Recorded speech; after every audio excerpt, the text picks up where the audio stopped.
Hello students, welcome back to my channel. आज का हमारा टॉपिक है एडिशनल रिलेशनल अलजेब्रिक ऑपरेशन में हम प्रोजेक्शन ऑपरेशन पढ़ेंगे। प्रीवियस लेक्चर में हमने सिलेक्शन ऑपरेशन पढ़ा था, तो यहाँ पे मैंने ऑलरेडी कुछ की पॉइंट्स लिख के रखे हुए हैं। तो फर्स्ट पॉइंट हमारा ये कहता है कि जो प्रोजेक्शन ऑपरेशन है वो सिम्बलाइज किया जाता है पाई से। इसको पाई से डिनोट करते हैं हम।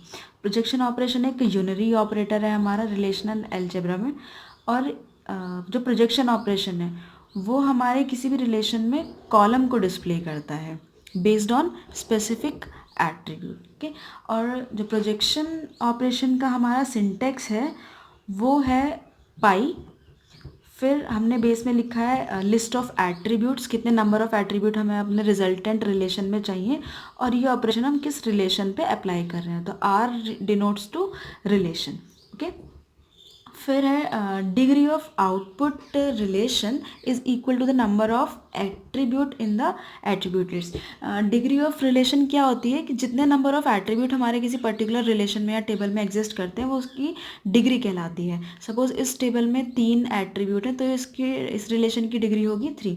तो जितने हमारे रिजल्टेंट, जितने हमने एट्रीब्यूट लिस्ट में जितने भी एट्रीब्यूट डाले हमारे रिजल्टेंट में उतने ही एट्रीब्यूट होंगे, उसकी डिग्री उतनी ही होगी। ओके, तो और प्रोजेक्शन ऑपरेशन में क्या है, यहाँ पे duplicate values are automatically removed, जबकि सिलेक्शन ऑपरेशन में डुप्लीकेट वैल्यूज़ को वो अलाउ कर रहा था। प्रोजेक्शन ऑपरेशन में जो है कम्यूटेटिव प्रॉपर्टी अलाउ नहीं होती है, जबकि सिलेक्शन ऑपरेशन में कम्यूटेटिव प्रॉपर्टी अलाउ होती है।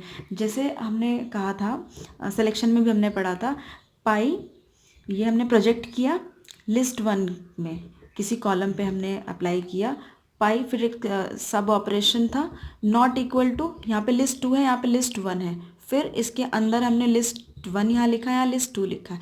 तो ये क्या है, अगर ये इक्वल टू होता तो कम्यूटेटिविटी एक्सेप्ट करता, तो ये सिलेक्शन ऑपरेशन में अलाउ करता है, जबकि प्रोजेक्शन में कम्यूटेटिव प्रॉपर्टी अलाउ नहीं करता। और सिलेक्शन ऑपरेशन हमारा हॉरिजॉन्टली पार्टीशनिंग कराता है, इसमें रोज़ सेलेक्ट होती हैं, जबकि प्रोजेक्शन ऑपरेशन हमारा वर्टिकली पार्टीशन करता है। इसमें हम ये ऑपरेशन हमारा कॉलम्स पे परफॉर्म किया जाता है। तो प्रीवियस लेक्चर में जो हमने एक एग्जाम्पल लिया था उसी की हेल्प से मैं समझाऊंगी आपको। यहीं पे देख लेते हैं, अगर मुझे इस रिलेशन में सिर्फ और सिर्फ नाम निकालने हैं स्टूडेंट्स के, तो हम क्या करेंगे, इस सिंटेक्स की हेल्प से हम देखते हैं पाई, और वो सिर्फ नाम, एक एट्रीब्यूट नेम है, नेम, या हम एक से ज़्यादा एट्रीब्यूट भी डाल सकते हैं, नेम। और ये किस रिलेशन पे लगाना है हमें, ये है हमारे स्टूड नाम की कोई टेबल, रिलेशन का नाम है स्टूड। तो हमारे पास आउटपुट में क्या आएगा, इसको परफॉर्म करने के बाद यहाँ पे नेम ए बी और सी, ये हमारा आउटपुट होगा प्रोजेक्शन ऑपरेशन का। तो एक एग्जांपल से समझते हैं, ये हमने प्रीवियस लेक्चर में ये टेबल बनाई थी, बुक नाम की टेबल है। इसमें फर्स्ट क्वेरी थी हमारी कि हमें एक बुक नाम के रिलेशन से DBMS सब्जेक्ट फाइंड करना था, वेयर सब्जेक्ट इज DBMS। तो हमारे पास क्या आया, पूरी रो हमारे पास आ गई थी। अब हमें क्या करना है कि हमें उस ऑथर का नाम फाइंड करना है, find the name of the author जो सब DBMS की बुक का हो। ओके, तो ये हमारा, हमने सबसे पहले क्या किया, सिलेक्शन ऑपरेशन परफॉर्म किया, subject equals to DBMS books नाम के रिलेशन पे, तो इतना हमारे पास आ जाएगा। फिर हम क्या करेंगे, यहाँ पे अपना प्रोजेक्शन ऑपरेशन परफॉर्म करेंगे, प्रोजेक्शन, और क्या चाहिए हमें, ऑथर। ये काम करने के बाद हमारे पास आउटपुट में क्या आएगा, सिर्फ और सिर्फ ये पूरा रिकॉर्ड ना आके सिर्फ इतना रिकॉर्ड हमारे पास आउटपुट में आएगा। और यही हमें चाहिए था, हमारी क्वेरी के अकॉर्डिंग हमें सिर्फ DBMS सब्जेक्ट के ऑथर का नाम चाहिए था, और वो हमें मिल जाएगा प्रोजेक्शन ऑपरेशन परफॉर्म करके।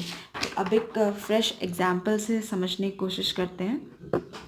ये एक टेबल मैंने बनाई है यहाँ पे, इसमें हमें क्या फाइंड करना है, find the name of the student who study in branch CSE, जो CSE ब्रांच में स्टडी कर रहे हो, बच्चे पढ़ रहे हो CSE ब्रांच में। ओके, तो इसमें हम क्या करेंगे, सबसे पहले हम इसमें सिलेक्शन ऑपरेशन परफॉर्म करेंगे। पहले हमें सेलेक्ट करना होगा क्या, जो सिर्फ CS ब्रांच में है। तो उसके लिए हम करेंगे सेलेक्ट और ब्रांच इक्वल्स टू क्या है, CSE। ओके, और वो रिलेशन हमारा स्टूडेंट नाम का रिलेशन है, सॉरी ये स्टूडेंट नाम का एक रिलेशन है हमारा।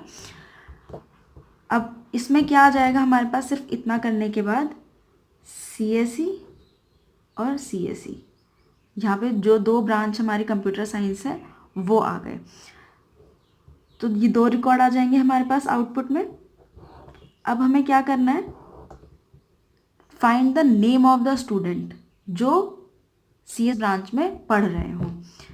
ये दो रिकॉर्ड आएंगे हमारे पास। अब इनमें सिर्फ हमें नाम फाइंड करना है, तो नाम के लिए क्या करेंगे, प्रोजेक्शन और नेम, ये जो एट्रीब्यूट हमें चाहिए, पर्टिकुलर एट्रीब्यूट। तो इसके बाद हमारे पास आउटपुट में क्या आएगा, नेम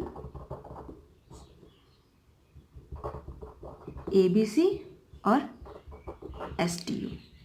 ओके, सिर्फ इतना ऑपरेशन, सिलेक्शन ऑपरेशन से हमारे पास पूरी 2 रो आ जाएंगी, क्योंकि जैसे हमने प्रीवियस पढ़ा है सिलेक्शन ऑपरेशन में रोज अपीयर होती हैं, जबकि प्रोजेक्शन में हमें सिर्फ कॉलम, हमें नाम चाहिए थे और वही हमारा हमें मिल गए हैं। और एक चीज़ इसमें थी कि डुप्लीकेसी को रिमूव करता है, अगर डुप्लीकेट एट्रीब्यूट्स आपके पास आ जाते हैं। तो यहाँ पे क्या है कि जो यहाँ पे नेम है, अगर मुझे सिर्फ नाम चाहिए स्टूडेंट्स के, ये वाला कॉलम चाहिए, तो इसमें कैसे होगा, सिंपल जो हमने सिंटेक्स पढ़ा था, नेम और रिलेशन स्टूडेंट, अगर हम ये लिखते हैं तो आउटपुट क्या होगी इसकी, नेम और इसमें होगा ABC RPS XYZ STU, क्योंकि ये जो ABC है ये दोबारा अपीयर हो रहा है इसमें, तो ये ABC यहाँ पे नहीं आएगा, सिर्फ हमारे पास ये 4 एट्रीब्यूट्स आएंगे, 4 कॉलम के नाम आ जाएंगे।